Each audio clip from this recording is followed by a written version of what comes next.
Bom dia a todos, bom dia a todas, sejam muito bem-vindos e bem-vindas a mais um ICL Mercado e Investimentos. Bom dia para você que está nos assistindo pela TV UFMA no Maranhão, sejam todos muito bem-vindos. E pela Pop TV, que agora passa a redistribuir a nossa programação aí durante o dia. Então também sejam muito bem-vindos e bem-vindas aí o pessoal de Porto Alegre e Sobradinho.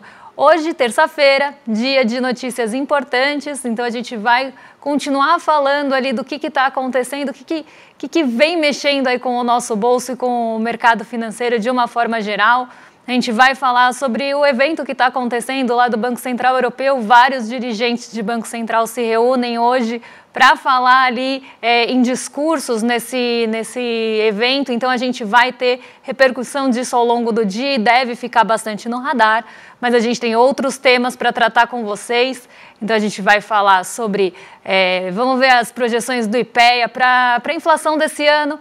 Vamos falar sobre as condições de trabalho que estão melhorando segundo o Diese e vamos falar também sobre o dólar, porque não dá para deixar esse assunto de lado.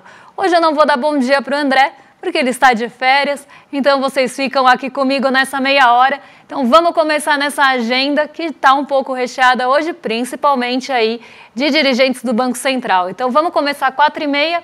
Em Portugal, o vice-presidente do Banco Central, Luís Guindos, discursa no Fórum do Banco Central Europeu de Bancos Centrais em 2024. Então esse evento ele vai aparecer várias vezes na agenda, vocês vão perceber, com vários discursos de dirigentes de bancos centrais aí ao redor do mundo. A gente tem a FIP divulgando o IPC de junho, já encerramento do mês, já a medição final. Às 5h30 da manhã, o Frank Elderson, que mediou, na verdade, um fórum nesse mesmo evento dos bancos centrais de 2024, que está acontecendo em Portugal. A gente teve às 6 horas a taxa de desemprego sendo divulgada na zona do euro e também 6 horas CPI e núcleo. Esse índice, que é o índice de preços ao consumidor, esse mexeu bastante com os ânimos do mercado lá na Europa e eu vou falar sobre isso quando a gente for fazer aquele giro para ver o que aconteceu na Ásia e o que aconteceu aí no comecinho da manhã ainda na Europa. Dirigente do Banco Central Europeu, a Isabel Schnabel, também mediu uma discussão no Fórum dos Bancos Centrais aí de 2024 no Banco Central Europeu. E na seguida a gente tem outros aí dirigentes também falando. 10h30 da manhã, agora há pouco, o Jerome Powell começou a falar junto com a Christine Lagarde e o Roberto Campos Neto. Vai ter um painel ali nesse fórum e os três vão participar. Essa discussão das 10h30, ela estava muito no radar, justamente porque vai ser a Christine Lagarde e o Jerome Powell também participando. Então a gente tem um olhar até mais direcionado e Roberto Campos Neto, sempre uma figura que a gente acompanha, até para ver o que ele está falando em relação à nossa economia brasileira e se ele falar alguma besteira, a gente já conta aí para vocês. IPCS Capitais de junho, encerramento também 8 horas no Brasil já foi divulgado. Às 11 horas, agorinha, tem o Departamento do Trabalho divulgando o relatório de abertura de vagas, o relatório JOLTS, que é muito parecido ali com o nosso CAGED, de uma forma muito grosseira, mas ele mostra ali quantas vagas foram criadas, sobretudo no setor privado. Japão vai divulgar às 9h30 da noite o PMI composto e de serviços, já a medição final de junho, e na China, às 10h45, sai o PMI composto e de serviços também, de junho. Então, a agenda vai ficar também mais voltada, depois que passar ali o painel dos presidentes de Banco Central, a gente tem essa agenda voltada tanto para o JOLTS agora, como mais tarde para o PMI composto de serviços. PMI, o índice de atividades dos gerentes de compras, que a gente falou ontem do industrial no Brasil, hoje sai da China e do Japão durante a noite, e amanhã a gente tem dos outros países, inclusive o nosso aqui. Então, a gente já vai ter uma ideia de como é que estão os setores de serviços e as economias de uma forma geral. E lá em Portugal, continua ao longo do dia acontecendo o Fórum dos Bancos Centrais de 2024. Então, mais uma vez, a agenda recheada e permeada aí de dirigentes e presidentes dos bancos centrais de uma forma geral, mas hoje com o relatório JOLTS, que sempre sai antes do payroll e acaba sendo também já uma expectativa, um termômetro do que esperar do relatório mais completo do mercado de trabalho dos Estados Unidos.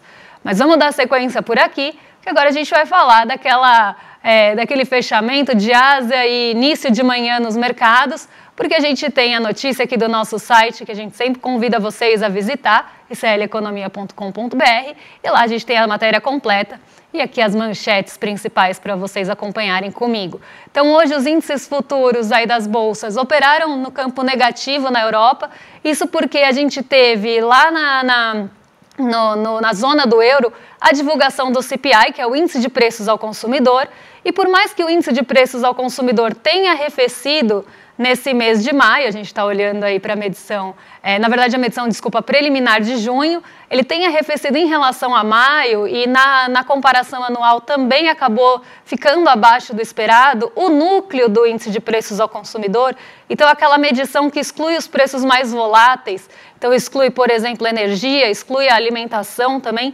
esse núcleo não desacelerou como se esperava. Isso acabou trazendo um balde de água fria ali para os mercados, que estavam esperando que a gente tivesse um novo corte na taxa de juros da zona do euro. Então a gente teve corte recentemente e a expectativa é que esses cortes continuem. Só que com um núcleo ali não tão dentro do esperado, os mercados começaram a ter essas expectativas frustradas e por lá as bolsas operaram no campo negativo. Mas as atenções hoje estão voltadas realmente para o Fórum do Banco Central Europeu, como eu falei. Então tem uma expectativa muito grande para o que vai ser falado nessa discussão de bancos centrais.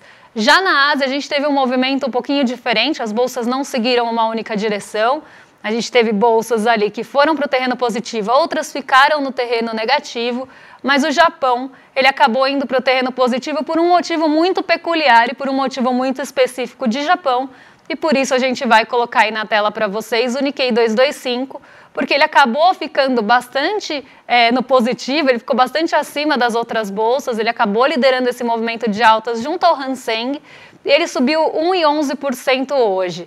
E por que ele subiu tanto? No Japão, né, eu sempre falo aqui que eu vivi para ver isso acontecer, no Japão a gente tinha uma taxa de juros negativa, que é uma prática muito também específica do mercado japonês.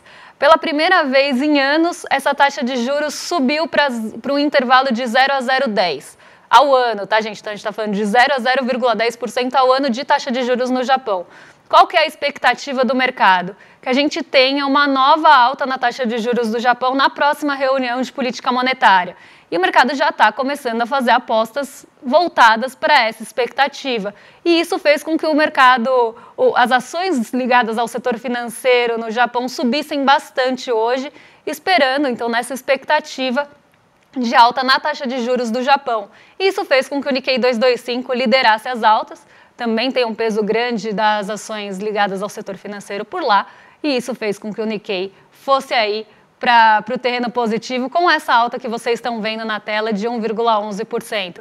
Vocês já têm um spoiler aí do lado do que está acontecendo com o Ibovespa e índice de commodities. Então hoje a gente continua tendo o mesmo movimento que a gente viu ontem, aquele movimento de alta nas commodities, minério de ferro fechou em alta em Dalian na China e o petróleo abriu o dia em alta também. Então os dois fatores acabam puxando o nosso Ibovespa para cima, apesar ali de alguns percalços que podem acontecer na Vale hoje, mas isso é assunto para daqui a pouquinho. O dólar continua subindo, mas esse também é assunto para daqui a pouquinho, porque agora a gente vai trazer um dado do Diese para vocês. Então, saiu o índice de condições de trabalho e esse índice ele acaba trazendo para a gente como as condições do mercado de trabalho estão. Então, ele mede a desocupação, ele mede rendimento e mede a inserção das pessoas no mercado de trabalho, entre outros pontos também. Mas aqui a gente tem os 3 principais componentes do índice de condição de trabalho. E aí eu gosto sempre de trazer esse ponto, porque aqui a gente está vendo um gráfico que começa em 2012 e vai até 2024. Então, a gente está falando de uma série histórica de 12 anos, quase ali alinhada com a nossa PNAD contínua, que faz aquela medição do mercado de trabalho aqui no Brasil. E eu gosto de chamar a atenção para esse ponto porque a gente pode ver o que aconteceu com as condições de trabalho ao longo dos anos. E esse gráfico é muito interessante justamente por isso. Então, olha aqui, pessoal, que legal. Na verdade, que não legal, né? Que é interessante, mas para a gente entender aqui o movimento da condição de trabalho no Brasil. É isso que esse índice está medindo para a gente. A gente vê que ao longo de 2012 até 2016, as condições de trabalho ficavam ali entre meio, a linha cinza para quem está assistindo aqui comigo, A linha cinza é a linha que mede a condição de trabalho de uma forma geral. Os outros são os componentes dessa condição de trabalho. Então, aqui a gente consegue ver, né, que entre 2012 e 2016, a condição de trabalho ficava ali entre 0,5 e 75. Então, aqui mostrando essa melhor condição de trabalho. Quanto mais próximo de 1, esse índice, melhor é a condição de trabalho. E a desocupação também tinha ali, né, um ponto importante aqui, ela vem caindo, e a gente vê a inserção ocupacional também em alta e caindo. O que aconteceu em 2016 que pode ajudar a gente a entender essa condição, esse movimento nas condições de trabalho lá nos primeiros anos da série? A gente tinha uma melhor condição de trabalho, e aí com o desmonte trabalhista, que começa a acontecer, reforma trabalhista e todos esses pontos, a gente vê que tem uma deterioração da condição de trabalho. Então, aquela informalidade maior no mercado de trabalho, o próprio desmonte da classe trabalhista, o CEO de si mesmo, a uberização do trabalho, isso começa a ficar mais forte em 2016. E a gente vê que as condições se deterioram, todas acabam se deteriorando juntas ali até 2020 e 2021. Depois, aqui nessa passagem de 21 para 22, as condições de trabalho voltam a melhorar. E esse fator, né, tem alguns fatores que ajudam a explicar essa melhora, e um deles, mais recente, olhando para o primeiro trimestre, porque aqui são medições trimestrais, e sempre a gente está vendo essa variação ao longo dos trimestres. Nesse primeiro trimestre de 2024, o que melhorou, tanto em relação ao passado como em relação ao ano passado, então trimestre contra trimestre e trimestre em relação ao trimestre anterior, a gente vê uma melhora na renda, nessa composição de condição de trabalho. Então, a valorização do salário mínimo tem um papel importante na melhora dessa condição de trabalho. Há quem defenda, né, que não tem que melhorar o salário mínimo, que não tem que valorizar o salário mínimo, que isso vai trazer inflação e outros pontos, mas sim, melhora sim as condições de trabalho, a renda é um fator bem importante para isso, e a gente tem outros pontos também, como uma desocupação menor, que também vai melhorar as condições ali de trabalho vigente, e também a inserção no mercado, as horas trabalhadas, tudo isso vai trazer uma condição de trabalho melhor. E uma organização também trabalhista melhor vai melhorar as condições de trabalho. Quanto mais empregos formais a gente tiver no país, com qualidade, com consistência, a gente vai ter melhores condições de trabalho. E é isso que mostra o nosso próximo gráfico também, que tem ali a comparação entre os anos. Então, a inserção ocupacional saiu de 0,45 para 0,49 entre os anos. Então, a gente estava em 0,45 no primeiro trimestre de 2023, agora em 2024 estamos em 0,49. A desocupação também melhorou. Então, a gente tem menos pessoas desempregadas aqui no país, e isso melhora as condições de trabalho também de quem está empregado e as melhores condições de emprego.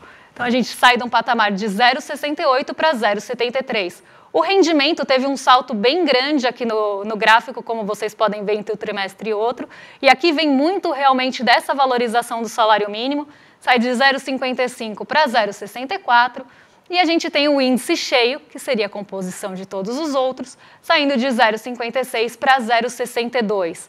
Então, a gente vê que ainda estamos não tão perto de 1, e principalmente se a gente pensa na inserção ocupacional, aqui a gente está em 0,49, estamos mais perto de meio, da metade ali do caminho. Estamos acima da metade do caminho, se a gente for pensar de uma forma geral, principalmente pensando em desocupação, então em desemprego e no rendimento, mas ainda tem um caminho a se percorrer, porque esse índice já esteve melhor. Mas diante de todo o desmonte que a gente teve do trabalho aqui no Brasil, do mercado de trabalho e da classe trabalhista como um todo, a gente tem subir um degrau de cada vez, mas a gente já vê uma melhora contínua, principalmente aí no fim do ano passado para esse ano, das condições de trabalho no Brasil. E essas condições de trabalho sofreram muito, principalmente ali entre 2016 e 2022, e vocês devem imaginar por quê, né? Então, o gráfico, os dados dizem por si mesmos. Vamos continuar aqui, porque tem outro dado muito importante para a gente trazer para vocês, que são as previsões e as projeções do IPEA para 2024 da nossa inflação. Então, o IPEA, que é o Instituto de Pesquisa Econômica Aplicada, ele faz ali periodicamente, a cada 3 meses, uma revisão das suas métricas de inflação. E a gente teve esse estudo divulgado na sexta-feira à tarde, e trouxemos aí para vocês acompanharem com a gente o que pode pesar no nosso bolso, segundo o IPEA, agora no ano de 2024, com as projeções já revisadas. Vocês vão reparar num ponto bem importante aqui, que o IPCA não saiu de 4%.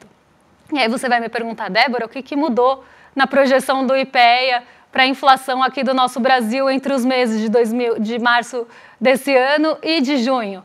Então vamos entender aqui o que aconteceu e o que o IPEA espera que pese no nosso bolso. Não esperar no sentido de esperança aqui, mas de expectativa, né? Então, o que ele tem expectativa que pese na inflação esse ano? Se a gente olhar os bens administrados, eles saem de 4,40% para 4%. Então, não é daí que está vindo a pressão inflacionária desse ano. Se olhamos os serviços totais aqui, contando a educação, porque o IPEA ele faz duas medições, com educação e sem educação. A educação ela tem uma até perspectiva de ter um peso grande na inflação desse ano, mas vamos ver aqui, olhando os serviços totais, considerando a inflação também.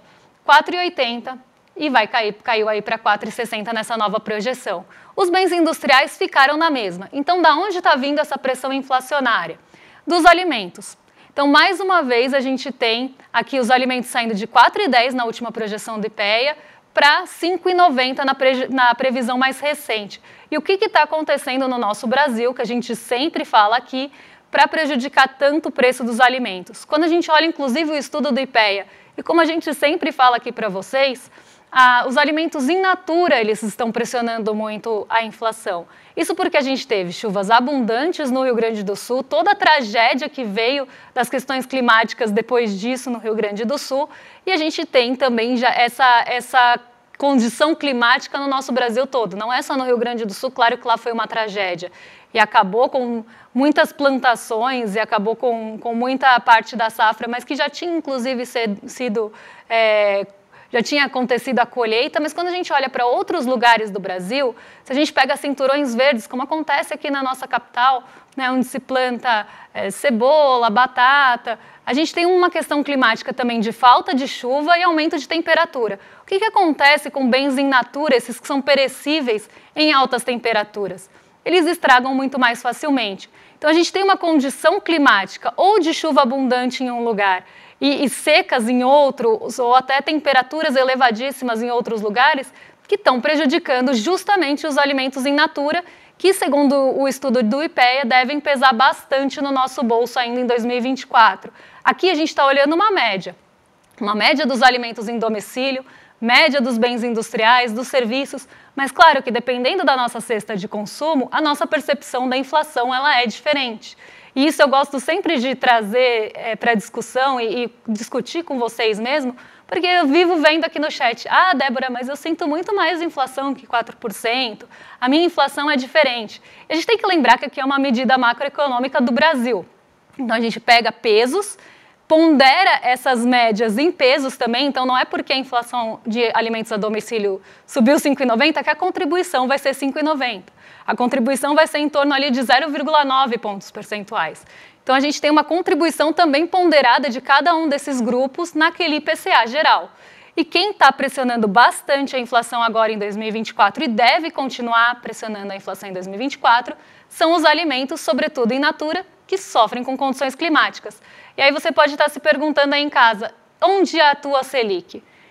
Onde a Selic poderia ter algum estrangulamento da atividade? Normalmente, quando a gente deixa a Selic alta, a gente tem estrangulamento da atividade urbana e daqueles serviços normalmente prestados. Então, numa alta de Selic, o primeiro setor que vai responder no médio prazo vai ser o setor de serviços, que é justamente onde vocês estão vendo também essa queda de 4,80 para 4,60. Então, a gente está estrangulando o setor de serviços ali no nosso país para tentar baixar naquela média de 4% o IPCA, sendo que o que está pressionando de fato a nossa inflação são os alimentos que não respondem à taxa de juros. Alimentos vão responder a outros pontos, como, por exemplo, condições climáticas, chuvas, secas, disponibilidade. Então, aqui a gente está vendo a inflação sendo estrangulada. Na verdade, a nossa economia urbana sendo estrangulada, diminuindo esses serviços para tentar baixar naquela média, porque aqui vai continuar pressionando. Então é isso que a gente sempre fala, né? A gente tem que pensar onde tá acontecendo esse ajuste. Então vamos baixar na marra a inflação, mas vamos baixar na marra na inflação ao custo dos serviços. E o setor de serviços normalmente é o setor mais ali que tem uma sensibilidade maior, inclusive a salário mínimo, porque as pessoas que trabalham no setor de serviços normalmente são remuneradas por salário mínimo. Então você está tirando renda das pessoas no setor de serviços, está estrangulando a economia de uma forma geral, mas o fator que continua pesando e que vai continuar pesando no nosso bolso vai estar presente aqui.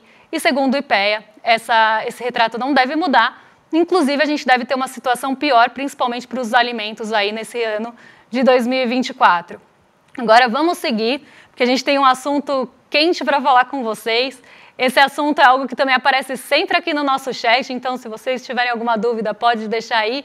Não sei se vou conseguir ler, porque hoje eu estou sozinha aqui no estúdio, mas a gente vai falar sobre o dólar, né? E o dólar é algo que tem mexido muito com os ânimos de todo mundo, porque todo mundo quer saber para onde vai o dólar e por várias questões que podem ser. Ontem, o ministro Fernando Haddad atribuiu essa disparada a ruídos de comunicação e que o Lula diz que não tem que prestar a banqueiros ou ricaços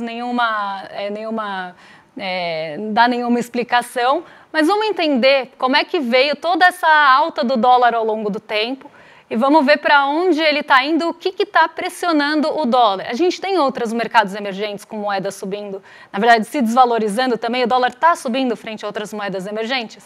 Tá, mas vamos entender no nosso caso brasileiro especificamente o que está acontecendo, porque a gente não tem só fatores externos atuando aqui. Então eu vou colocar aqui na tela para vocês um gráfico que é justamente a variação do dólar nos últimos 6 meses. Então a gente vê que o dólar ele sai ali de um patamar de 4,80 e ele passa a subir bastante. Quando a gente olha a variação acumulada em 12 meses, então considerando ali entre julho do ano passado e junho desse ano, a gente tem uma alta de 18,58% no dólar. Só que essa variação ela veio muito forte nesse ano. Dos 18%, praticamente 17% de alta aconteceu só nesse ano de 2024. Então vamos entender o que está acontecendo para o dólar ter acumulado 1,60 no mês, para ele ter uma variação de 0,30 e continuar escalando. Primeiro ponto que eu gosto de trazer aqui para vocês é o cenário internacional mesmo. Esse cenário internacional ele vai acabar pressionando todas as moedas e todos os mercados de uma forma geral. A gente está falando aqui das treasuries. Treasuries são títulos de dívida dos Estados Unidos. Então, assim como o nosso Tesouro, os Estados Unidos também emitem ali os seus títulos de dívida. E esses títulos de dívida pagam juros ali pré-fixados. Se a gente tem uma expectativa de alta dos juros dos Estados Unidos, o que acontece com esses juros pré-fixados que são pagos nesses títulos de dívida? Eles também sobem. Quando a gente tem uma alta no rendimento das treasuries, que a gente chama esses títulos de dívida, o recurso, de uma forma geral, de uma forma global, sai dos países e vai buscar refúgio em um título que é considerado o mais seguro do mundo, porque ele é emitido em dólar e porque ele é emitido pelos Estados Unidos. Então, esse recurso já sai de uma forma geral dos países para buscar refúgio nas treasuries. Esse é o primeiro ponto.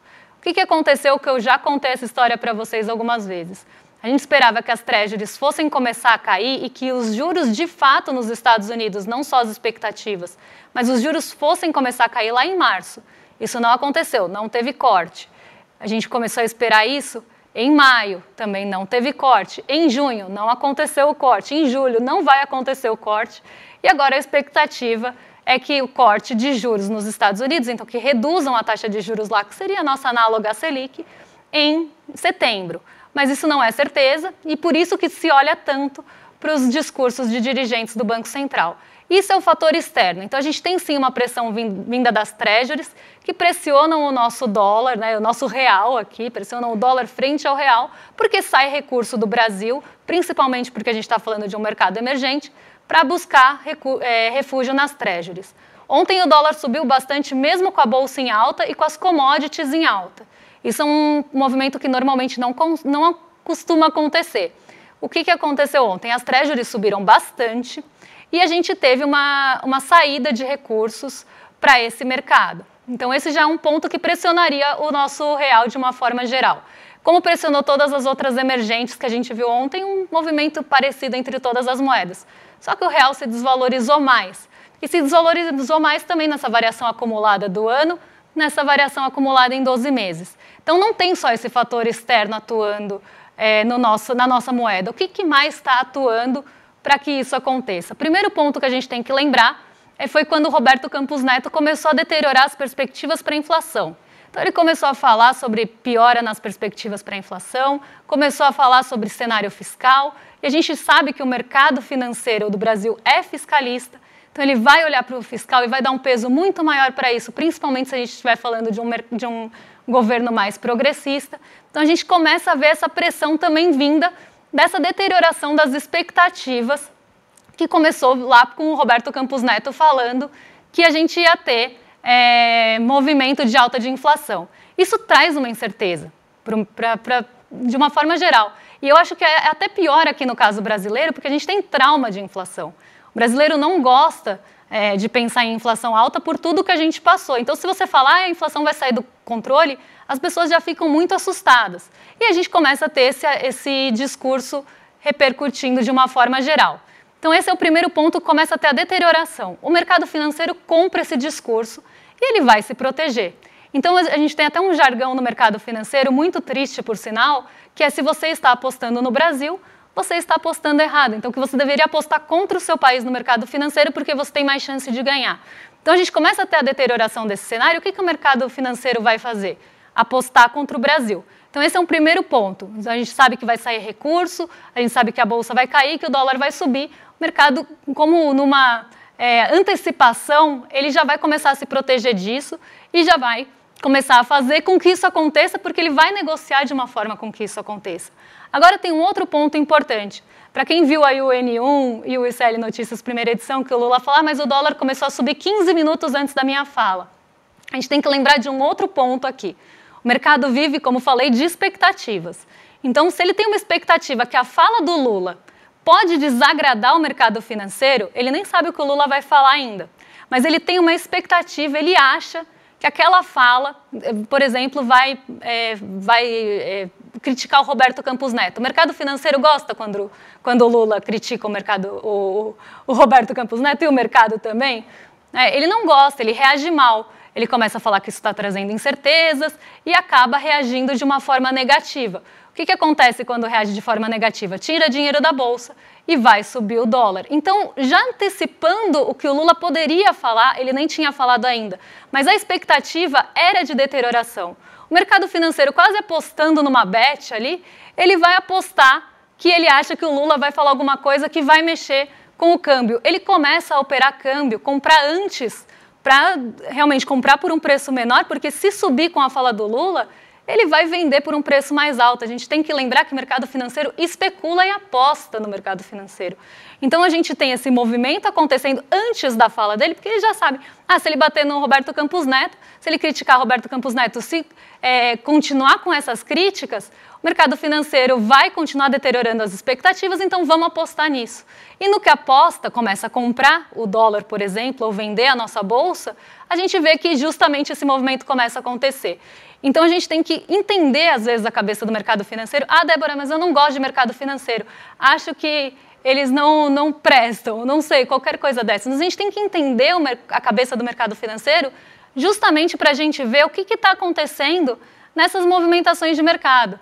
Então, a gente pode não gostar, pode torcer o nariz, mas a gente ainda tem muita influência disso. E o mercado financeiro tem um poder, se a gente está falando de gestora de recursos, se a gente está falando de grandes instituições financeiras, tem poder de mexer, sim, não só com as expectativas, mas também com as variações que a gente vê aqui acontecendo. Então, se a gente acha que vai ter um descontrole, a gente não. O mercado financeiro acha que vai ter um descontrole fiscal, que vai ter mais gasto do que se deveria, onde eles vão começar a especular, essa é a palavra certa, a especular, no juros futuros, que é esse DI futuro que vocês estão vendo hoje, que está subindo mesmo com as treasuries caindo. Se eles acham que a fala do Lula pode mexer com alguma variável de dólar, onde eles vão especular para tentar ganhar no curto prazo? No dólar, e se possível vão apostar contra a nossa bolsa, sem nenhum pudor, porque não existe isso, é visar lucro e visar o ganho máximo.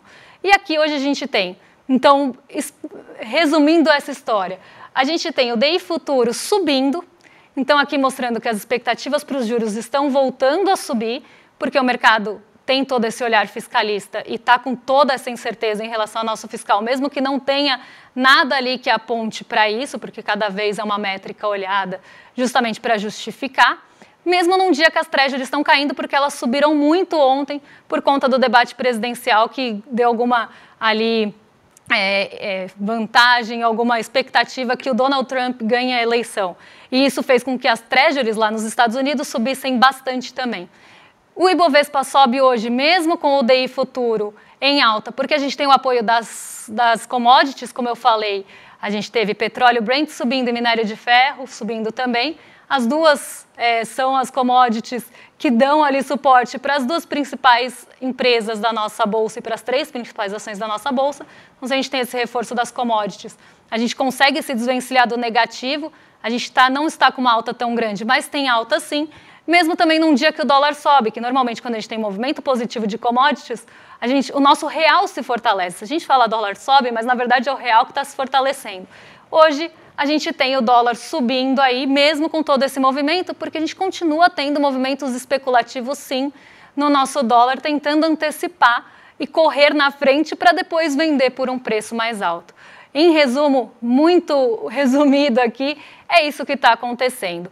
E a gente tem também aqui o movimento das bolsas em Nova York no negativo hoje, mesmo com as treasuries em queda, porque ontem elas subiram bastante também, um dia de alta de treasuries, então a gente está tendo um ajuste nessas variáveis aqui.